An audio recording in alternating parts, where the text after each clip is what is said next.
विष्णु भगवान की कथाएं। क्या आप बद्रीनाथ की कहानी जानते हैं? यह वो जगह है जहां शिव और पार्वती रहते थे।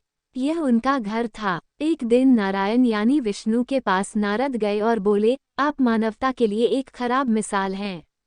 आप हर समय शेषनाग के ऊपर लेटे रहते हैं। आपकी पत्नी लक्ष्मी हमेशा आपकी सेवा में लगी रहती हैं और आपको लाड करती रहती हैं।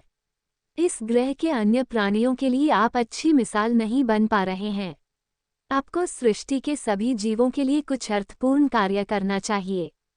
इस आलोचना से बचने और साथ ही अपने उत्थान के लिए भगवान को भी ऐसा करना पड़ता है। विष्णु तप और साधना करने के लिए सही स्थान की तलाश में नीचे हिमालय तक आए।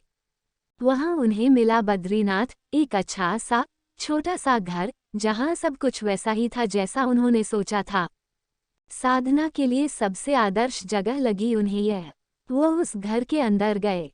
घुसते ही उन्हें पता चल गया कि यह तो शिव का निवास है और वह तो बड़े खतरनाक व्यक्ति हैं। अगर उन्हें गुस्सा आ गया तो वह आपका ही नहीं, खुद का भी गला काट सकते हैं।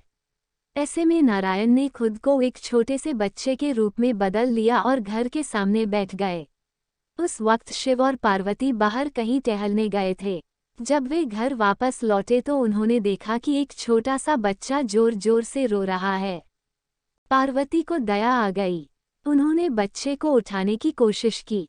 शिव ने पार्वती को रोकते हुए कहा, इस बच्चे को मत छूना। पार्वती ने कहा, कितने क्रूर हैं आप, कैसी नासमझी की बात कर रहे हैं। मैं तो इस बच्चे को उठाने जा रही हूँ। देखिए तो कैसे रो रहा है। शिव बोले, जो तुम देख रही हो उस पर भरोसा मत करो। मैं कह रहा हूं ना, इस बच्चे को मत उठाओ। बच्चे के लिए पार्वती की स्त्री सुलभ मनोभावना ने उन्हें शिव की बातों को नहीं मानने दिया। उन्होंने कहा, आप कुछ भी कहें, मुझे कोई फर्क नहीं पड़ता। मेरे अंदर की माँ बच्चे को इस तरह रोते नहीं देख सकती। मैं तो इस बच्चे को जरूर उठाऊंगी। और यह कहकर उन्होंने बच्चे को उठाकर अपनी गोद में ले लिया। बच्चा पार्वती की गोद में आराम से था और शिव की तरफ बहुत ही खुश होकर देख रहा था। शिव इसका नतीजा जानते थे, लेकिन करें तो क्या करें। इसलिए उन्होंने कहा, ठीक है, चलो देखते हैं क्या होता है। पार्वती ने बच्चे को खिला पिलाकर चुप किया और वहीं घर पर छोकर खुद शिव के साथ गर्म पानी से स्नान के लिए बाहर चली गईं।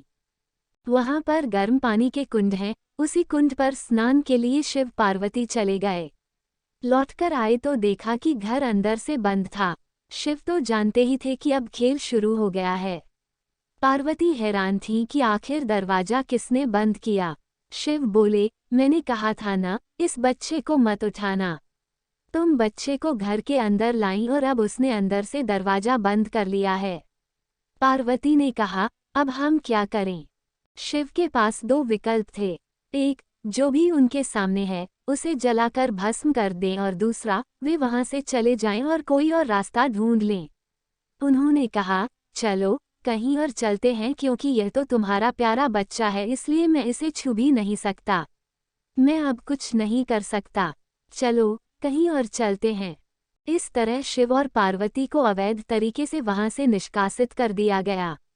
वे दूसरी जगह तलाश करने के लिए पैदल ही निकल पड़े।